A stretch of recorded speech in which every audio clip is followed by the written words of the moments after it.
Pine Tree Pulse. From the county to down east Maine. From Casco Bay to Mount Katahdin. We keep our fingers on the pulse of what's happening in Maine and across the nation. Brought to you by the Maine Policy Institute. Free markets, free people. Pine Tree Pulse begins now. All right, we are back once again for another Pine Tree Pulse podcast, this time with special guest Ben Midgley, who is joining us for another one of our candidate interviews. We will be, just as a reminder, doing these for all the candidates running for governor, at least all the ones that are willing to speak with us and sit down, which might exclude a couple people, but we're inviting everyone. And we've already done a number of these interviews already. If you've missed any of them, they live on the Substack, on our website, mainepolicy.org, so you can find anything you might have missed there and kind of review everybody. Ben Midgley is the latest victim to come into the Maine Policy Institute podcast, and we very much welcome you and appreciate you being here. Thank you very much for having me. I've been looking forward to this. Yeah, that's a lot of fun. So I try to, start off for those who don't know the individual we're talking to kind of get to know you guys a little bit more than you would from campaign materials and websites Sure. and interviews and things like that. So maybe the first thing I would ask you is just to tell us a little bit about sort of your history, your background, how you actually got to the point where you're at today, having decided to run for governor. Sure. Yeah. Okay. And one thing you do say a lot when you're running for office is your bio. So you got to make sure that you include all the details, because after you've said it 100 times, you tend to lose the details a little bit. So I'll try not to leave anything out that's really important. That's the beauty of a podcast, though. You can go on and on and on. So I grew up in Maine, and my wife grew up in Maine, and I'm from Kennebunk, Maine. She's from Lyman, Maine. And we have 3 kids. They all grew up here. They went to the same high school that I did. And I tried to go to college. Parents sent me off with $500 back then, and I had to put myself through with a tuition standpoint, paying for all my expenses, food and all that. So I worked 3 jobs at the gym. So I ended up making it about 2 years at college. And then I had to pack it up and come back because I just couldn't afford it all. And one of the things I did for my jobs out there was I cleaned machines in a gym, in a health club, in exchange for a membership. It was actually a Gold's gym. And, I got to like the industry that way. Everyone was always extremely nice to me, even though I was just the cleaning guy, cleaning the machines while they were working out, cleaning the bathrooms, all that stuff. And since I didn't really have a path forward from the educational standpoint, and I really liked the industry, and I was trying to stay in shape back in the day, I just tried to work every job I could in the gym. So I was one of those guys that learned an industry from the ground up. I'm sure you've heard those stories before. And I was in the... But that wasn't intentional, right? It almost was accidental, like you were just working these jobs, right? Yeah, fell into place, And again, it was because of the community, right? People go into a health club, they're maybe having a tough day, they exercise, they feel better, right? So everybody's leaving in a good mood, and it just fell in. And when my younger years, I did not take care of myself at all. I mean, I had a big mullet when I was in high school back in the day, and a lot of people don't believe that. And, I had fun with my buddies, and, I took a year off after high school before I went to college. So, partied a little too much back then, I'll admit that. And I remember when I saw myself one day, I was like, geez, you look terrible. So that's kind of what got me into fitness. So I started doing that. And anyways, jumping back to cleaning the machine. So I just continued to work in the industry for about 7 years or so. And I did every job, front desk, personal trainer, sales guy, kept working my way up, and then ran into some tough times and ended up out of a job for about 1.5 years, 2 years. I ended up on unemployment, food stamps as well. And that was back in the day when food stamps were those brightly colored tickets. A lot of people don't remember them. Yeah, you tear them off in the grocery store aisle, and everybody knows you're on food stamps. And I'll say, that was very humbling for me. And that was the time I decided, look, I can't do this anymore. I really appreciated having the food, trust me, because, if I didn't have it, I wasn't eating. That's really the bottom line. So, and it wasn't for lack of trying. I mean, I was doing odd jobs like packing sea urchins and doing other things, anything I could to bring some money in, but it just wasn't enough to pay the rent and do all that stuff. So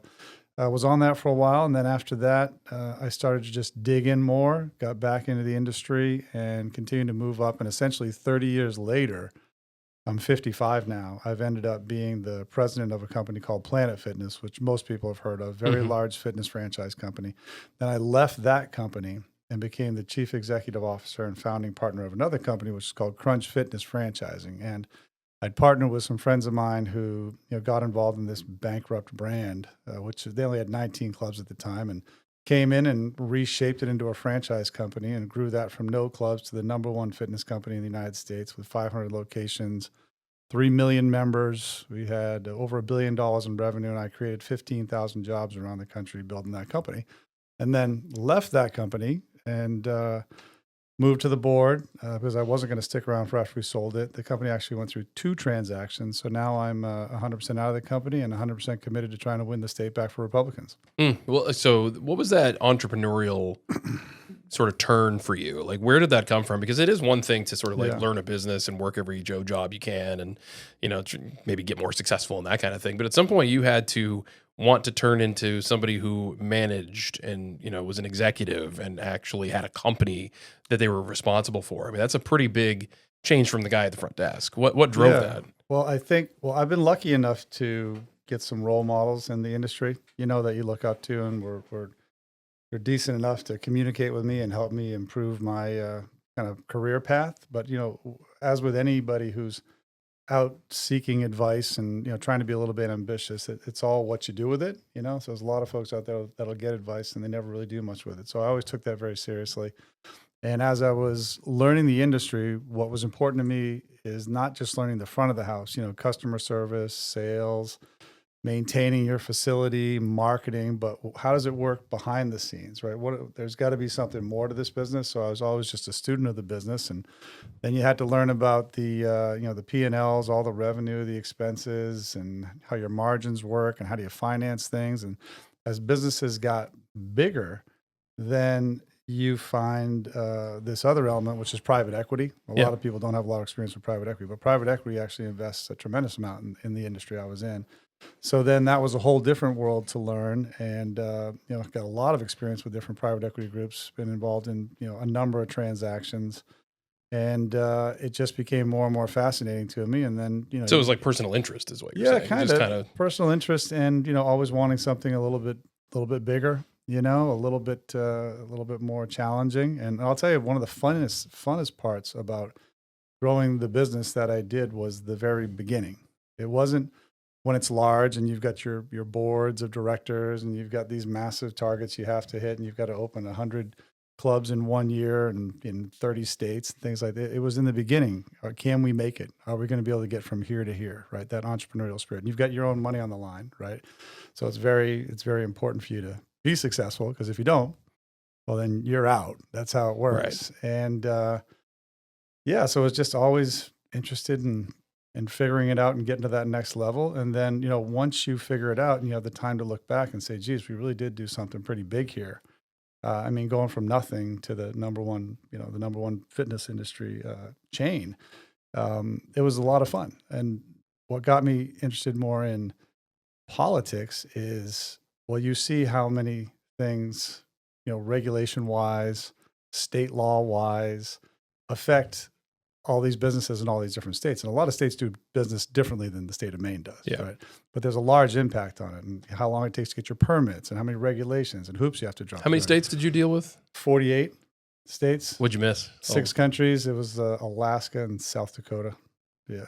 So, nobody works out in South Dakota? I mean, Maine's, Maine, we don't have a club here in Maine. I can't say we, because I'm not part of the company anymore, but the first one's opening in January, so that's coming soon. But the smaller the populations, or the more spread out the populations, the harder it is to put these facilities in, because they require at least 5,000 members just to be profitable, which is a lot of members as you get into smaller populations, especially if you have a lot of competition. So you really realize the effect that government has on either stimulating business or obstructing business from growing. And then, our kids grew up here. Luckily, I was able to stay in Maine as I was growing this business. I just flew all over the place, and I got to stay in the state. And then you see things that have happened in the state, since Mills took over, and the Democrats have had the majority. And it's not the state that I grew up in anymore. So, after a lot of conversations with the family, and one incident that happened in the past that I just could never forget, there used to be a Nissan bakery or a factory in Biddeford, Maine, which is near where I lived. And the union was fighting with the corporation. I don't know if you guys remember that, but if you had a business background, you could tell that conversation was not going to end well. The business wasn't, they weren't faking it that they were going to go bankrupt. Yeah. And unions, they're doing the right thing. They're sticking up for their members, but they needed to talk. They needed to work this one out. So I emailed actually Shelley Pingree's office back then. And I was like, you guys got to get involved. This is bad. 500 people are going to lose their jobs in probably one of the worst places in the state that people could lose their jobs. And I got a very condescending message back, like, there's nothing we can do here. And that's pretty much the end of it. And I was like shocked. I was like, you're kidding me. These are 500 people in a very, low income area. So you can't be serious about this. You got to go talk to these guys and get people at the table. And they said, well, if there's nothing more to this matter, we're going to consider it closed. And I said, that's not right. That's not how it's supposed to work, and I never got that out of my head. So combining that and then watching the state kind of go downhill on almost every front is what finally got me to the point to say, this is the time to try to get in. I had the resources, I had the time, the family conversations went pretty well.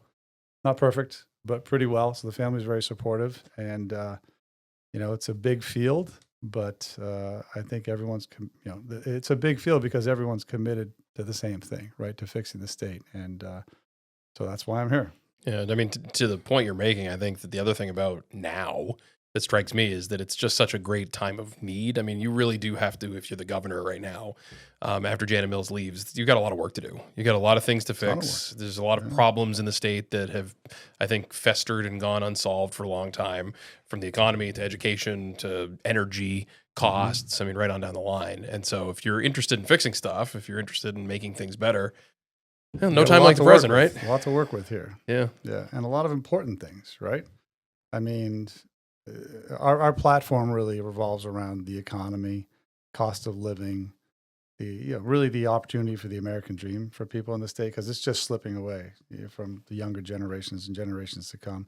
Support for law enforcement, the crime and drug crisis. We're still in the top 10 of drug deaths and overdose in the country. Our nephew died of a drug overdose, so that's a personal one for us. We have to, that shouldn't be happening here.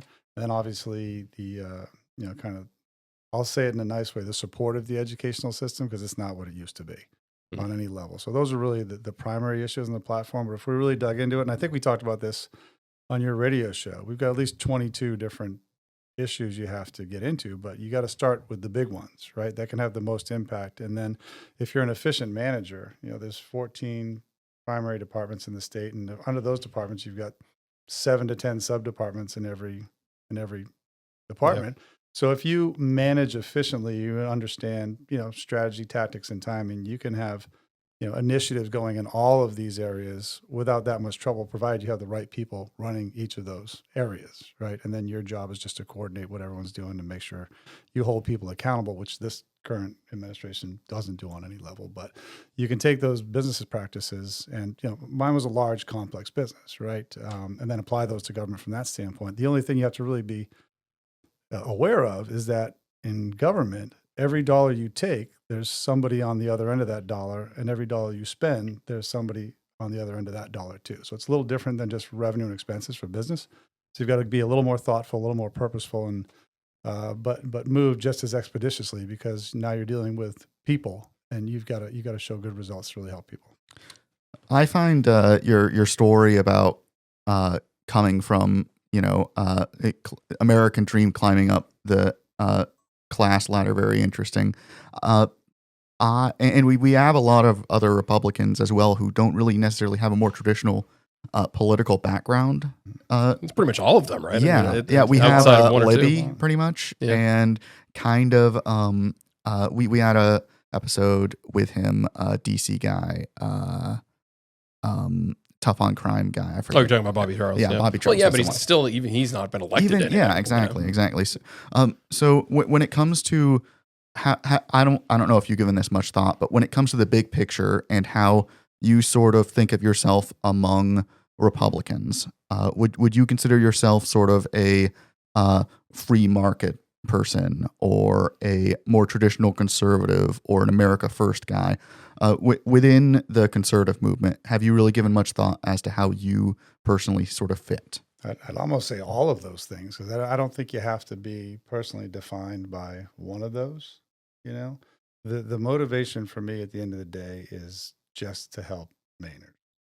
And there's certain ways you have to do that, right? I mean, economic opportunity is a big deal. You know, I, like all the other candidates, have been all over the state. You know, we have family members that have had, you know, some serious financial challenges. I've had financial challenges myself. So in order to get things stabilized first, you've got to create a scenario where, you know, that perpetuates itself, right? The spending's way too high in the state. And tell me if I'm going a different direction than you want it to, but the spending's way too high in the state. So you've got to slow that down so you can then reduce the tax burden. Like when you take over as governor in November, you got 2 months to submit your first budget. And if you're going to propose tax increases, you've got to do it in 2 months.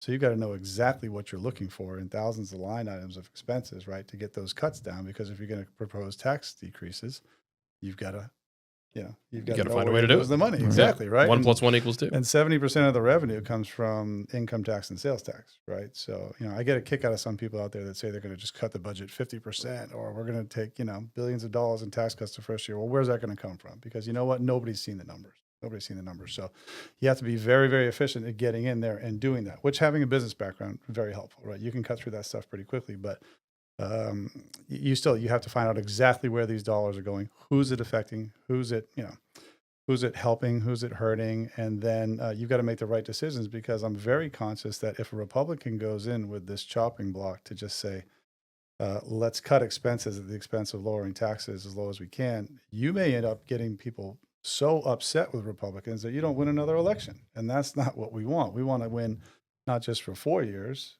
but for 8 years and 12 years. And to do that, you need to structurally reset some aspects of what the party's doing and how we're looking at things, so people in the state can view the Republicans as the party that does care about your family, that does care about your, you know, senior citizens, that does care about the folks that have the, you know, the most vulnerable folks, the lowest opportunity. And you fix these things first by the budget, and then by stimulating the economy, right? And then putting in fundamental changes that really, you know, fix the schools, support law enforcement, get things back to the place where then people can take a breath, right? And then once you let people get their feet underneath them, then you can really start to move and accelerate the results that you're getting for folks. So some things you can do right away with high impact.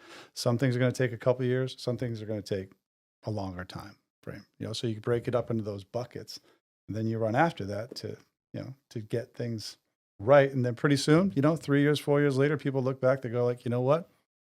Things are good again.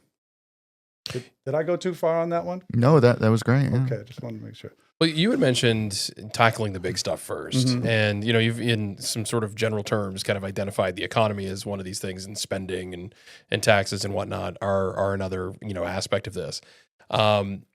If you were to be specific, though, you know, you're elected, you're day one in the office after you find the bathroom, you know, and Sure. you're ready to rock and you're ready to do some stuff. What are the things that sort of stand out to you as the most pressing needs that have to be addressed and addressed very quickly in your book? Energy. Yeah. I mean, it's a big one. I mean, the silliness going around right now is just listening to on the way in, and no offense to Troy, you know, running on the other side, but to have a press conference and blaming CMP for what's going on in the energy in the state because they need to raise money to fix the infrastructure. Doesn't he know how we got here, right? In terms of this net energy billing process and the amount of solar energy that's going on. Yeah. So look, I've never been a big fan of CMP, and I met with him and I told him that. But at the end of the day, the state is jamming this, you know, this solar program through CMP to make it look like they're the ones driving up the cost of everyone in the state. It's not the case, right? There's no limit to the amount of solar projects that can be built in this state. That's part of the law. I right? think we did the analysis, and net energy billing had a more than double the annual cost on Maine ratepayers than the proposed CMP increases. So it just objectively is costing Mainers. Well, the other thing too is that if you're angry at CMP, this is always my thing with CMP, is you're mad at them. Like, you should probably be aware of the fact that the universe that they inhabit is created by the government's sort of regulatory regime on how they manage electricity generation, transmission, the oversight of it with the PUC. I mean, all of it is created by the state of Maine's government saying you have to do business this way. And then they're surprised when these, you know, price requests come in after they've been so deeply restricted in how they can act. And perhaps we can talk in detail about energy a little bit later, but when you really go through all those things you're talking about, you understand why energy is the highest increase in the country. I mean, it is, and it shouldn't be in a state like Maine. So energy is one of those issues. Housing's an issue, the business, the economy, the state budget, welfare reform, and we've got 30% of the folks in the state on some sort of state welfare. It's entirely too high. And the way the Democrats have set it up, it's a trap. Once you're in there, you can't get out, because once you start to make money, you lose your benefits, even a little bit of money. It's called the cliff. And I know you guys know that very, very well. So, I mean, there's two different approaches to that, right? There's a short answer that the best welfare program is a job, right? And the second answer is, how structurally do you actually get people from here to here? We got 25,000 available jobs in the state. We're 4% lower than the national average for job participation. It's not because of the median age. We're only a year and a half older than New Hampshire, which is the second oldest state in the country, right? It's just you got all these folks that there's no incentive to go and work. Why would you do it? And you can't do it. So you got to set up a little bridge there for these folks so you can earn more income, incentivize that. You obviously have to have workforce requirements and some time limits on that. Then you structurally set up programs that help them move to the next level of income, and then maybe they start paying in a little bit. Doesn't that come from this goes directly to the Mills administration and their philosophy, but it feels to me like, watching what they've done over the course of these 8 years, is that they judge success based on how many people are on these programs. 100%. Medicaid expansion is a great example of that. You have, sort of them making the case that they're like unserved people, and that putting hundreds of thousands of additional people on the government rolls for healthcare costs is a net good. It's a net benefit because you're helping more people. Like, I think that's how they think about this. Yeah, and that's the storytelling that they do. Yeah. Right. You've got to be more compassionate, right? And you've got to look at these people who are having such a hard time. It's not about what are we doing to make it easier for these folks and better for everyone in Maine. So all you have to do is change the paradigm. And once you get somebody on top that's gonna lead from the front in terms of driving these changes in the state and making people understand, no, it's not about waiting for the government to come save you. It's about establishing yourself and working yourself up and having the government support the structure around you that allows you to do that. You see what I'm saying? Mm-hmm. It's not the way the Democrats think, right? But the more they pull people in there, it's just buying votes at the end of the day, right? And it's self-destructive to the overall success of the state, because once you take more and more people out of the workforce and they're not paying taxes, your overall tax base continues to go down. You have to go to the remaining people that are working to take more taxes for them, more tax from the businesses. Now you start to lose more businesses.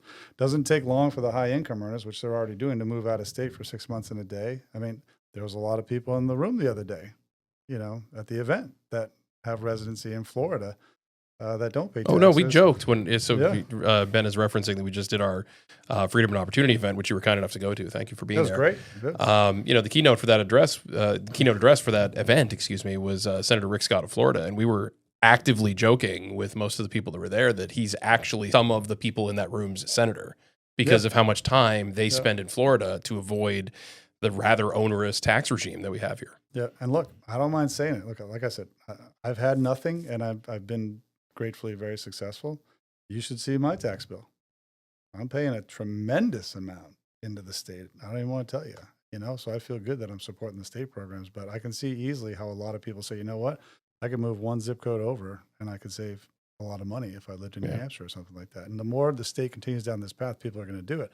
You've got obviously education, child protective services it's horrible. I mean, it's horrible. Thank goodness for Bill Diamond and the work he did, and God rest his soul. But, I didn't know about that until he's founded Walk a Mile. And once you dug into it, and we've done some, serious digging into that, that is the number one moral issue in the state. You can't have over 150 kids dying in child care, in state care, I'm sorry. And the Democrats won't even talk about it. They won't even talk about it. It's one of the most disgusting things I've ever seen. So you got to fix that. Obviously, healthcare is a big issue. That can be fixed. Maine's actually got the lowest car insurance rates in the country, because there's so many people offering car insurance here. Competition. There's no competitive market here for insurance. It's very complicated to get through. You got to protect the Second Amendment for folks. I know I was the only candidate who actually talked about protecting the Second Amendment in my announcement speech. There's a war on guns, and Maine's got one of the largest percentage of gun ownerships in the country and one of the lowest crime rates. It's built in the culture. You got to support the Second Amendment's rights. It's not the guns that are killing people. It's, it's mental health. It's other situations that, that can be managed more effectively. It's a large conversation, and mental health support in the state's terrible. We've only got 2 hospitals that support this, right?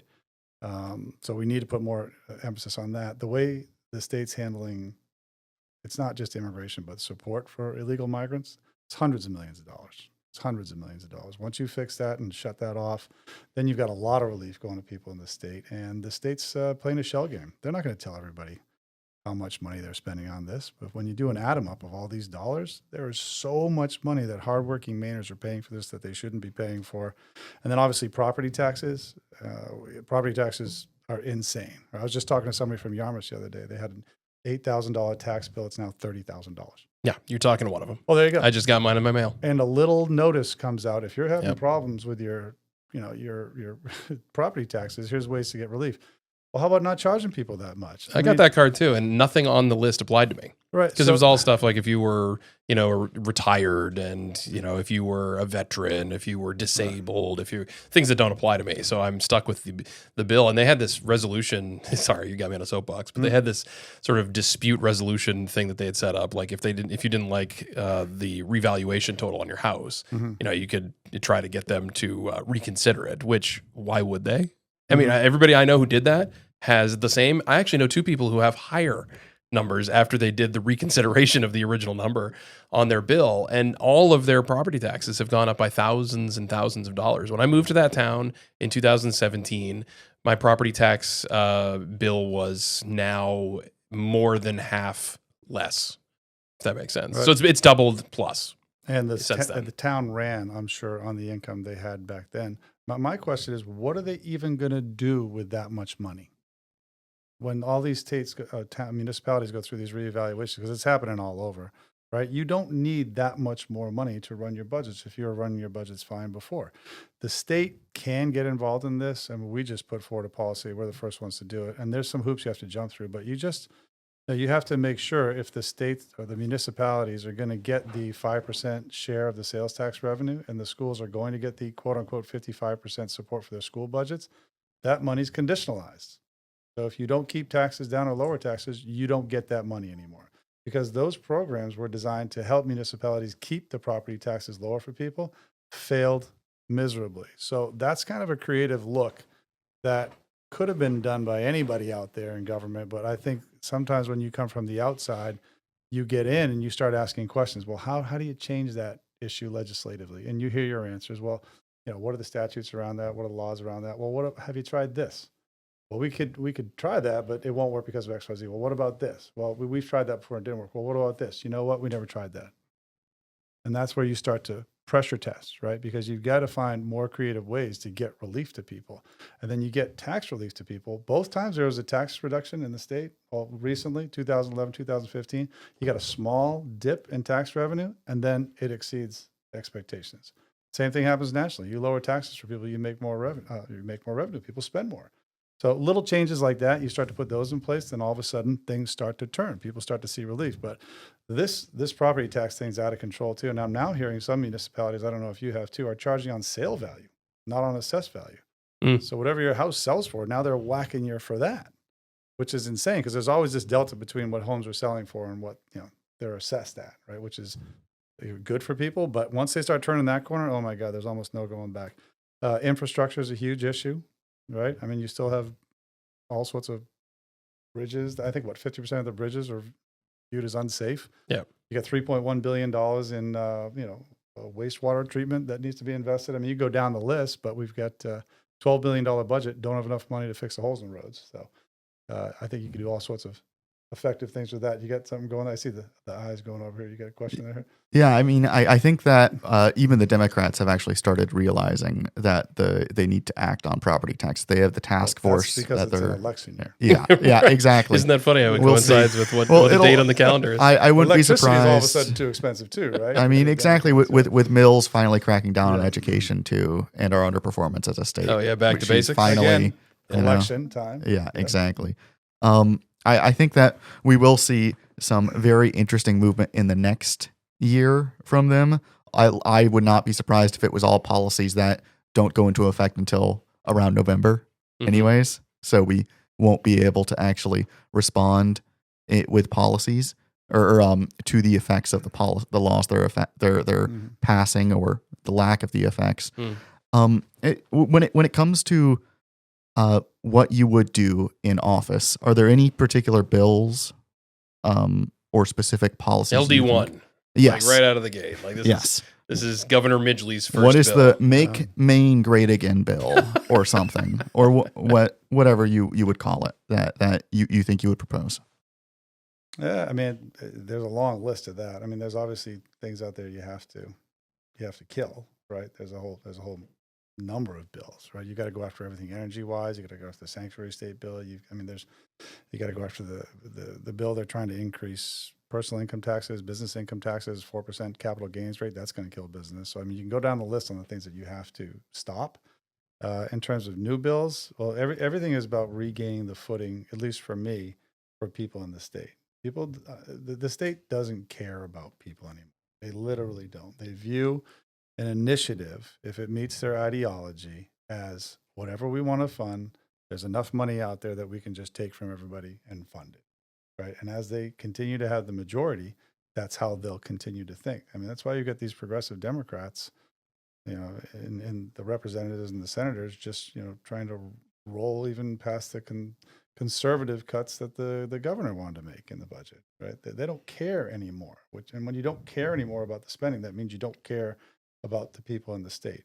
And then that goes back to your point that they try to change the direction of the story and say, no, this is about caring for people, right? It's just making people dependent on the system, which is incredibly unhealthy, right? You're limiting people's opportunity all around the state. And that's what I mean when you come back to talking about the American dream, right? The American dream is just being able to support yourself and be able to live the life you lead and support your family and, end up wherever you want and not have a government that gets in the way. Really that's the whole point. We were driving up towards Fort Kent when we were up in the county, and I was talking to somebody I was with, and I was just thinking about, and I don't want to sound too corny here, but this is what popped in my head, was I was just thinking about all the beautiful moments that I have with my kids, right? And like, you got all the pictures of your kids on the wall and everybody's family. And then, you think about all the beautiful moments that everybody has with their families and their kids. And if you don't have families, just, your friends, whatever it is. But, government's there to support that, to make that easier for you, not to get in the way. And it's getting in the way. So we just have to look at all those primary obstacles. And I wasn't even halfway done with the list, that we're talking about of things we have to fix. But you get the biggest things hit first, and then you progress down the line to the things that are going to have less impact on people's lives, but are also equally important one way or another, right? And there's a subset of population that's more tied to every one of these sectors, that you have to be very cognizant of. And you've got to do your best to make sure you're supporting everybody. You mentioned property taxes. Did you have a follow-up? I did, Go actually. ahead. Yeah. So when it comes to pursuing your policy goals as governor, we've talked before on this podcast, and MPI has made a big deal about how really overpowered the governor is in Maine.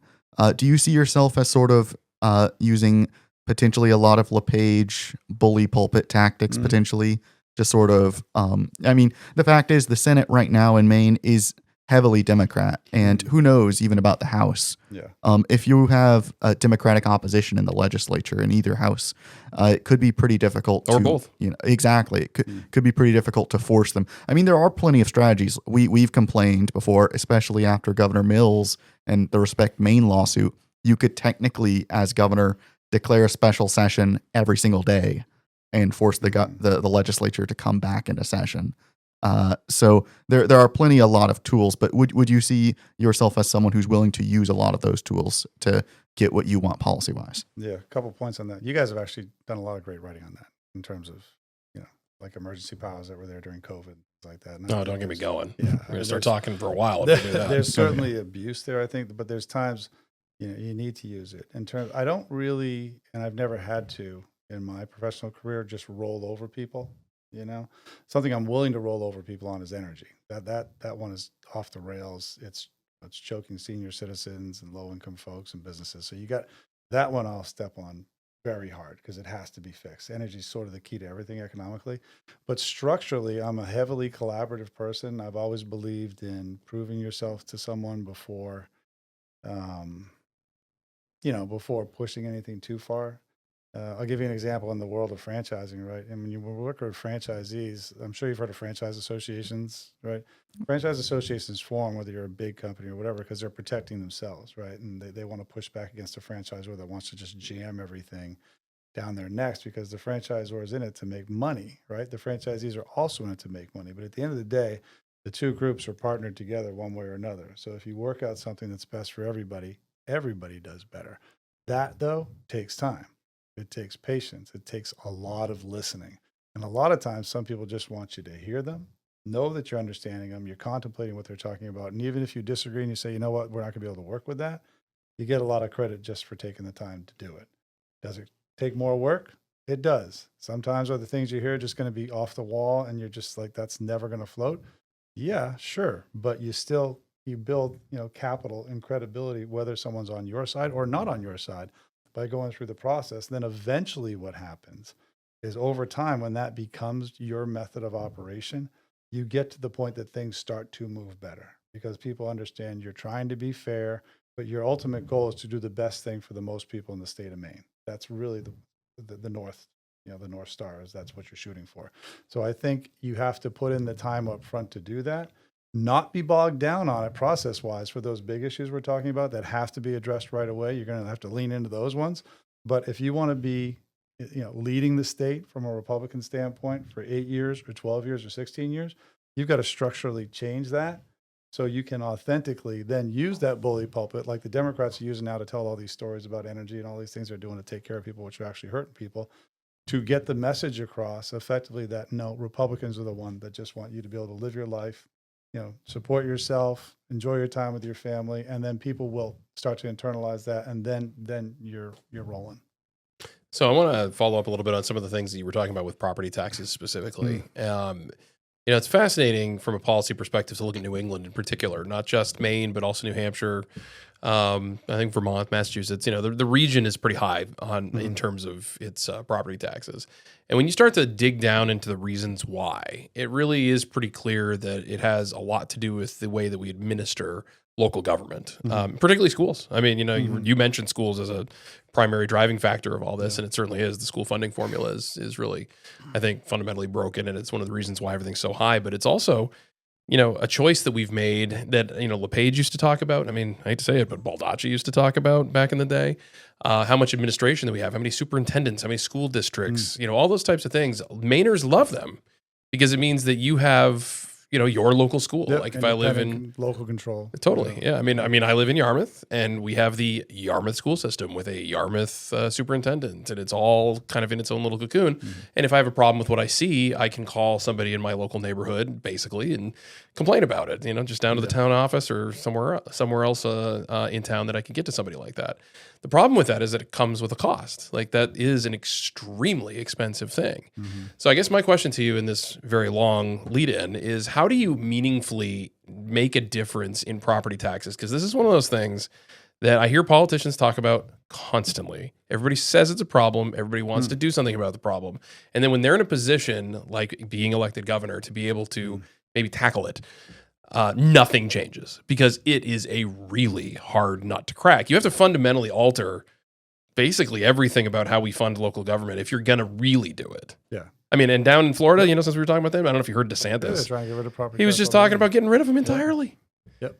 We are nowhere near that right now. So how do you do it?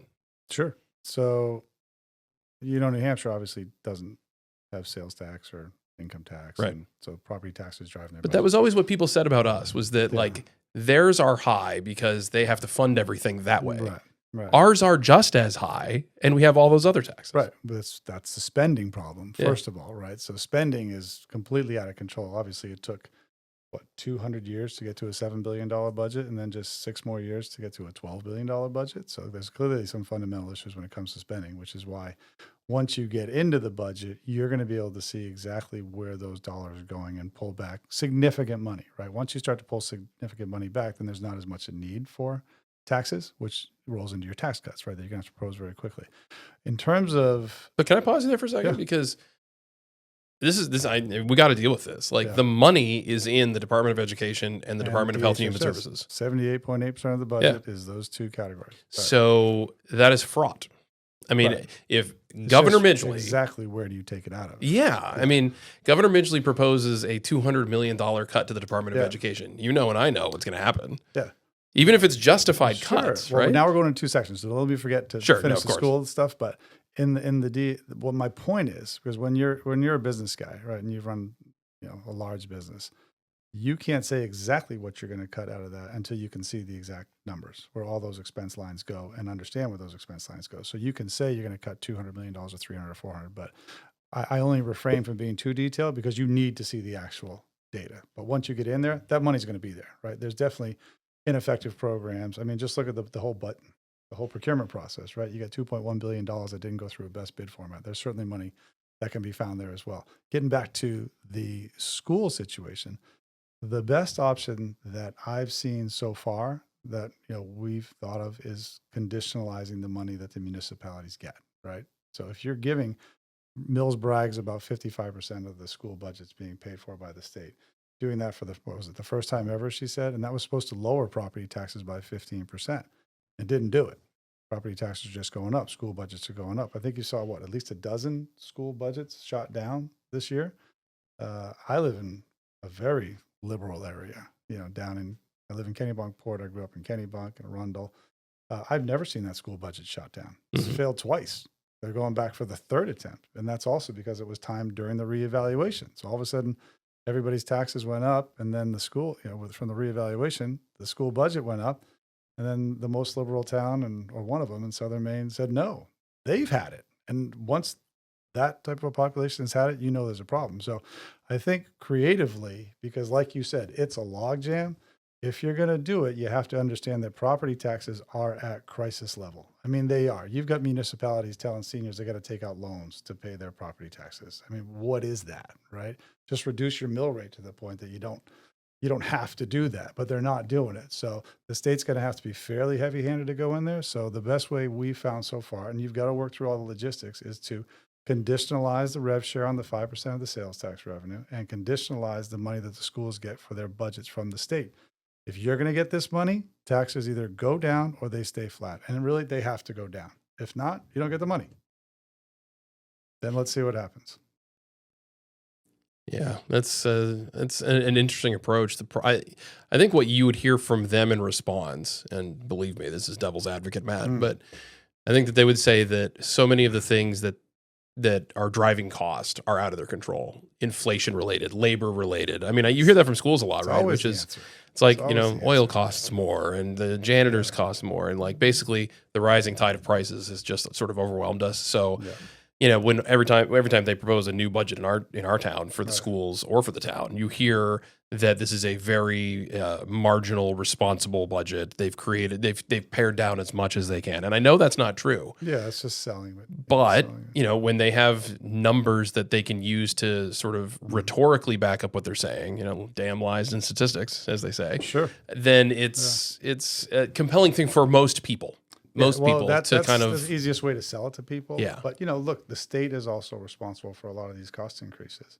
I mean, when you've got this type of an increase in energy, everything else has to get more expensive. When you've got FMLA, those things have to get more expensive. When you've got this regulation, that regulation, when you're going to tie people up, getting a permit from the Department of Environmental Protection for a year before they can build more housing units and put these online. When you got penalties for people, if they don't build 25% of workforce housing in Portland, they're going to pay $177,000 penalty per unit. Everything the state's doing is driving up costs. So if you start to reduce those things fundamentally, those other excuses that they're still going to use, right? Everyone uses that to sell their budget or whatever proposal they're trying to sell.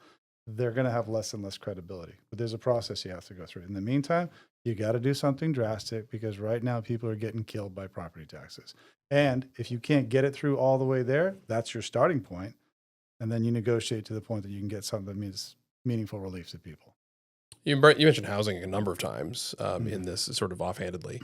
You hear that from a lot of people as well. You know, the primary cost drivers that are making everybody kind of crazy right now are obviously, related to the cost of living in general, like food and fuel and all that stuff. Yeah. Housing, energy, and healthcare. Those are the things that really are killing everybody. So housing, particularly down here in southern Maine, is at a crisis point. I mean, it's really remarkable to see the level of building we would have to do to actually satisfy demand versus the building we're actually doing. Yeah. And what's interesting to me, and I'd love to get your perspective on this, is how does the state government interact with this problem when so much of it is driven by municipal policy? You know, you walk into Portland right now and you look at what they're doing, and every decision that they've made at the city council level has been basically upside down. You know, it's everything from rent control to inclusionary zoning to the permitting process, everything else. You know, the state government can't just sit there and snap its fingers and say, well, Portland, you got to do it differently because they have home rule and they can do that, right? So how do you, when the most important city in the entire state probably is behaving in a way that is basically destroying the market for housing in the entire region, and some of those cities are copying them along the way, South Portland being one of them, how do you affect change on the housing front? Well, as a governor? Yeah, sure. I mean, there are certain things you can do in the state agencies, right, to speed up. Like states, the state is reviewing subdivisions now. They're taking it away from municipalities. Why does the state have to review plans for a subdivision? That should be done locally, right? And then you've got a carrot approach and you've got a stick approach, right? New Hampshire is good at incentivizing municipalities with extra dollars for their budgets if they make it easier for housing to be created, right? So maybe you get a little hard on the sales tax share and the school budget share, but you provide incentives for them to make more money to drive more housing in the areas. Or you just strongly conditionalize the other revenue, because it all goes into the same place, to make them make those changes if they want those. Do you think that's possible in a city that's run by the Democratic Socialists of America? Well, they're also getting 86% of the general assistance dollars. Yeah. Right? They don't need that. The Democrats, they just folded when they wanted that. They were going to go back to the old funding formula, if you remember, and they were going to get about half what they were going to get. So you got to go back there too. There's a lot of things you can do, but at the end of the day, if you want to get results, it's about the money. Yeah, I guess the source of my question was just that they live in this world of non-reality. Yeah, well, then that's going to require a little more push, right? But when you've gone so off base, I mean, I don't know. I think I was the only candidate too in my opening announcement to talk about Portland's got to get straightened out. But even the people in Portland are sick of Portland's bad decisions. I mean, it's affecting them. There's no doubt. It's barely safe to go out at night there. How many people even want to go to dinner? You've got some very liberal restaurant owners even raising the flag saying this has got to stop. They just got a guy, in the park yesterday that had 2 knives coming after cops. I mean, these things shouldn't be happening. And that's all the results of local management. So, get rid of the foolishness, put some rules around the money they're going to get, and force some change there. If it's not popular, it's not popular. But at the end of the day, people are going to like it when the changes happen. So you're not a fan of the social housing and proposal in Portland right now, huh? No. Well, it's right out of the Mamdani playbook. I have to say, the social housing thing that they're doing, or at least trying to do. I guess, maybe if we have one of the Democrats win, we'll have statewide social housing. That'll be well. I mean, that's I think what they do want, though. I mean, when you're talking about you look over the other side, and I guess we could sort of talk a little bit about the race and some of the Democrats too. But you look at the Hannah Pingreys and the Shenna Bellows of the world, and I think you'll probably also find this in the Troy Jacksons of the world too, who's a Bernie guy in the end of the day, right? I think that kind of policy is 100% something they would pursue if they were elected. Statewide public housing stuff. Yes. Speaking of the Democrats, are there any Democrats that you are particularly worried about winning? No. I mean, the first thing is the primary here, right? On this side. First thing is a primary on our side. So you've got to focus on that and keep an eye on what's happening over there. I think personally, you're already seeing some bickering among candidates on the Republican side, a little bit of attacks here and there. I think that should go. I don't think that's needed right now. You've got enough things happening on the Democratic side that you need to let them have their own fights. They're going to have to get tougher on each other as things go along. They don't want to do that. That's not their brand. But, I certainly don't think it should be Republicans. But I think, what's really important in this race, and the only people who can decide are the voters of the state, is if we want to have a chance at winning in this race is as critical as it gets. I mean, if we don't win this one, this is going to be bad news for everybody, which everybody knows is you've got to put the person through who has the best chance to win the general election. And it's not just me saying that. Everybody knows that. If you do the math, you've got 40,000 more registered Democrats than you have Republicans in the state. And you've got this big swath of independents. You're going to need independents to pull in to win the governor's race for Republicans. There's no other way around it. We historically don't have the best turnout in midterm elections, right? Democrats have different ways to drive turnout. So I think we've got to have really a next level campaign. There's got to be next level energy, next level thinking, next level effort to win this one. And we got to play smarter than the Democrats. So nobody I'm really worried about, because I think all their policies are bad. They're just going to package it differently, put a different bow on it. But there's no way to go out, for example, and say that what Maine's doing is beneficial electrification. There's no beneficial electrification happening in our state at all. There's nothing beneficial about what we're doing. It's just when you have one person saying the same thing over and over again, i.e. the governor or, Hannah Pingree, and I haven't met her personally, but, she's clearly got the wrong energy policy practices. People believe it because they get the sound bites and they get the storylines and they get the bully pulpit. But once people really understand and a governor sits down and explains them to them, look, you're not only paying to hundreds of millions of dollars to subsidize the connections for these solar power grids, solar power projects. You're not only paying 4 to 5 times what it actually costs to create solar power. It only costs 4 to 5 cents. We're paying almost 20, right? And I know that. I've got a lot of friends in private equity that have massive green energy funds. You can do it non-subsidized for 4 to 5 cents, even cheaper in some cases. We're also now paying because the grid's breaking down. I mean, a lot of this CMP charge, there's so much, the energy is supposed to come into the grid, down to the transformers on the bottom and go out the top. And that's how they're supposed to work. They can take energy in from the top. And I don't want to get too technical, but there's so many solar projects out there now. All this energy is coming back into the grid through the top of the transformers and out the bottom, and it's breaking them down. These are 60, 70-year-old transformers. So CMP now, I think they're in the whole $1 billion probably in terms of deferred maintenance costs because the amount they invest doesn't keep up with the amount that the grid's being degraded by this power coming in the wrong directions. So everything they're being told is essentially a lie in terms of energy being beneficial for them. So once you really break it down and then people understand how much they've been taken for a ride, guess what? Public opinion changes. My mom is a Democrat, right? It took a long time for my 84-year-old mother to understand it, but now she's pretty darn upset. But once you say it again and again and again, then people are going to be upset. And then if you can't get these contracts changed, because there's legislative clauses in the contracts, they were smart enough to put that in there. So you have to have a majority to try to change these things. You get enough public opinion going the wrong way and you force negotiate those contracts because you're talking about people's lifestyle, their livelihood that's being plundered and destroyed by these electricity rates. And it's being, masqueraded as something good. And so you have to lean into that. You do have a moment now, don't you? I mean, with the spike in prices in Maine and how much worse that spike is here than anywhere else in the country. I mean, it's hilariously worse. Shouldn't happen. It's awful in every way. I think everybody feels it. Everybody understands it's a problem. And I think that right now they're in this sort of mentality where they're mad and they want to know who to blame and like where to point the finger. Exactly. But I don't think that they do yet. And that's one of the things that concerns me, right? So let's just flash forward a bit. Imagine Hannah Pingree's the nominee out of the Democrats, which I think to be the most likely outcome myself, but that's just me.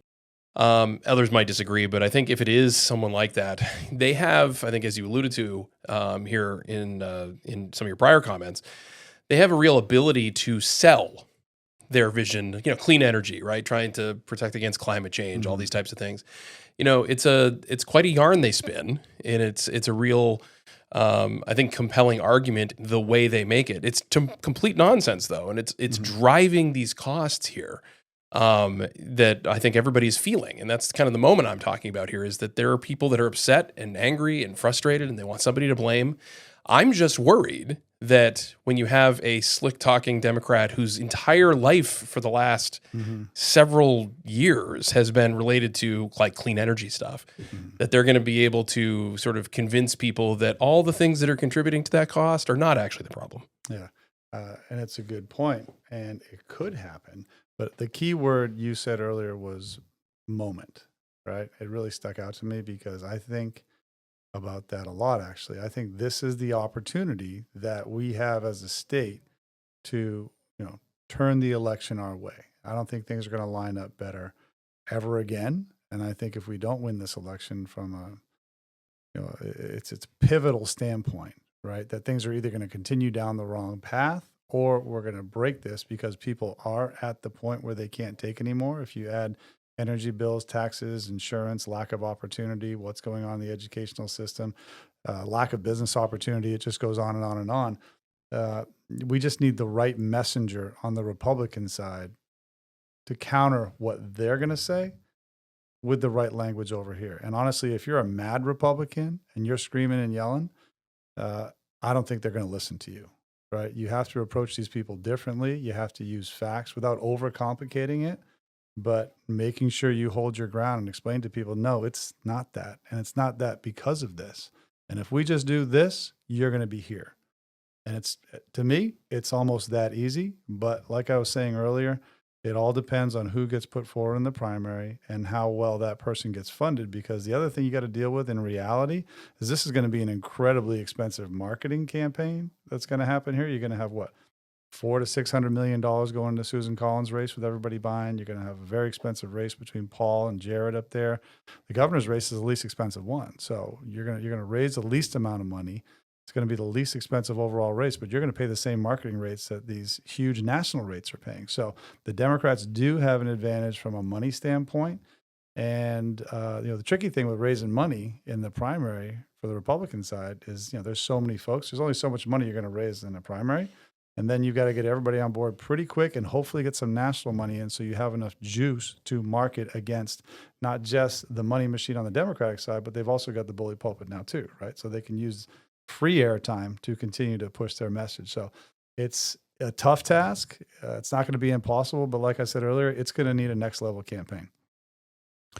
So if so in both the primary and the potentially the general, actually, you might be up against a ranked choice voting election overseen by Shanna Bellows, who I think is much more likely to coincidentally win every contest that she's judging. Sure. Considering she's judge, jury, and executioner essentially in a lot of these elections. Are you concerned about shenaniganery? Is that a word? Shenanigery. It is now. Shenanigans. Yeah. I mean, I'm not a conspiracy theory guy, but I think there's enough evidence in the state of Maine that, there's some challenges with the way we run the elections. I mean, she's already admitted there's illegal migrants on the voter rolls. She's flavoring that one because more is going to come out. Depends how long she can stonewall the administration from getting the voter data, but she's fine to send voter data off to the third party. What is it, Eric group to, incentivize people getting automatically registered to vote at our bureaus of motor vehicles, right? So there's enough funny stuff going on, not to mention the ballot showing up in a box that she wants to investigate herself on. But once you get under the hood there, hopefully the federal government is going to help clean that up. Hopefully we get the voter ID passed. I'm fingers crossed that one's going to fall into place. And it's great. I see the signs everywhere, and I think everyone on the candidate side is doing everything they can to support that. Everyone, the legislature, Senate, all of them, they're trying to get it done. So hopefully we win that. But there's obviously concern because sometimes, not sometimes, on the Democratic side, it's win power at all costs, right? It doesn't matter what the outcome is, who goes down, who gets burned, as long as they win. Who you nominate, right? You're looking at this guy in New York, who's a disaster. What is it? The governor's race in West Virginia, right? Where is it? West Virginia, where she's you're talking about Virginia. Yeah, Virginia. Yeah. Sorry, where she's not condemning the comments that were made by the AG candidate about killing people. I mean, it's gotten to a point of ridiculousness. And again, I think that's another reason why this moment matters, because people aren't stupid. And we do have, very hard folks on the left, very hard folks on the right, but I still believe the majority of folks, are looking at things rationally and they just want to get things back to a balanced place. But there's a lot of work cut out for us, but you got to go into this believing you can win, right, with that energy. And then, just the political process is you got to get through a tough primary first. And once you're in, you got to hope everybody coalesces around who that person is, whether it's me or somebody else, right, and does everything you can to get that person over the line, because there's too much on the line not to do it. I know that it's wicked early here, but are any of you guys talking ranked choice voting stuff? Like, are you planning to recommend that you're a second, third choice for people to like somebody else? Are you going to go down that pathway? I know some guys are, doing it. Yeah. It's weird for Republicans to do that because we hate it so much. Yeah. Yeah. I mean, it's look, it's a fact of what it is. I mean, I cannot imagine if it affects the governor's race. That would be disastrous. But the primary, look, it is what it is. So I don't know. For us, our primary goal is plurality, right? Is just to win.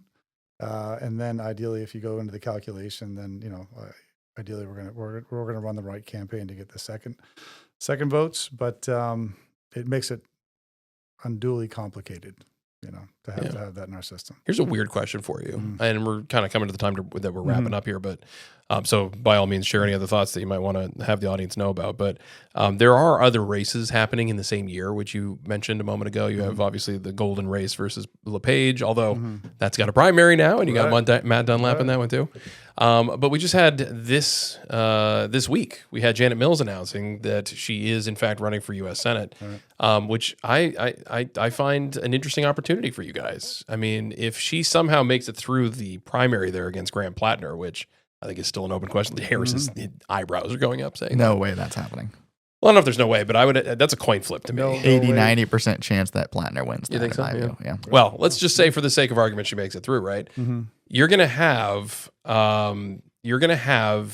Susan Collins ultimately running against the record of Janet Mills, and I got to imagine that benefits the people that are running for governor, because it's like, hey, here's all the things that she did wrong along the way. Here's all the things that happened in Maine that aren't so great. I would think so. I mean, I would agree with you on that. And, I know there's been some different polls in terms of Susan, but like Susan's done tremendous things for the state, and being the chair of appropriations too. I don't know how much people realize just what a big deal that is to the state. But I think once you have that matchup, if it does end up being Susan and Jen, I think Susan's going to win. And I do think we'll have some coattails on that, because that means some rational people are looking at, what's really the future. And I think that's going to lend us some support. I guess my final question for you before we wrap things up on this podcast is just your general pitch for those people who are listening right now.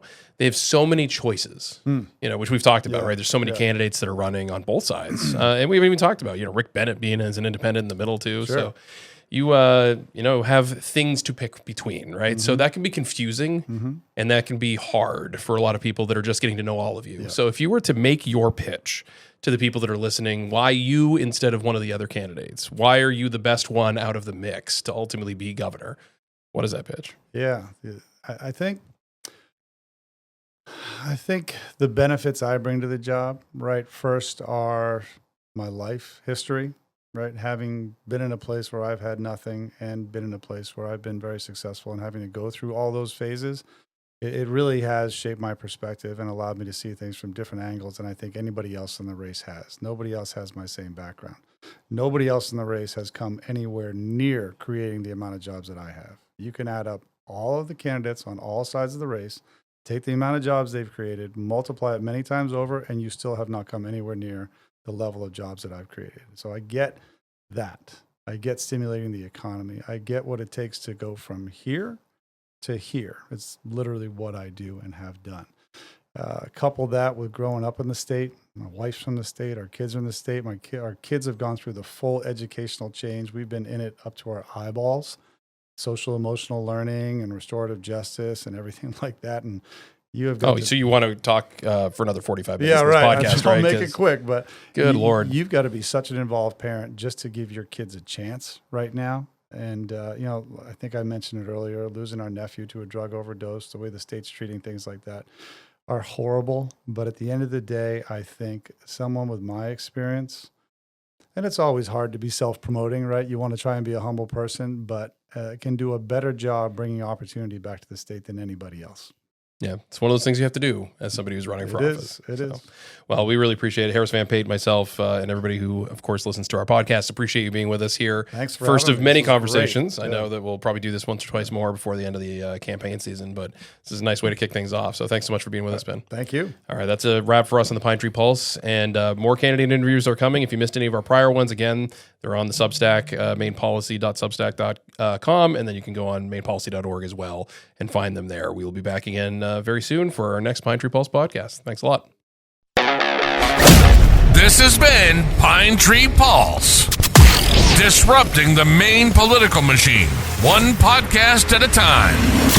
Visit mainpolicy.org to learn more, or follow the Maine Policy Institute on social media. Thanks for listening, and make sure to join us again next time.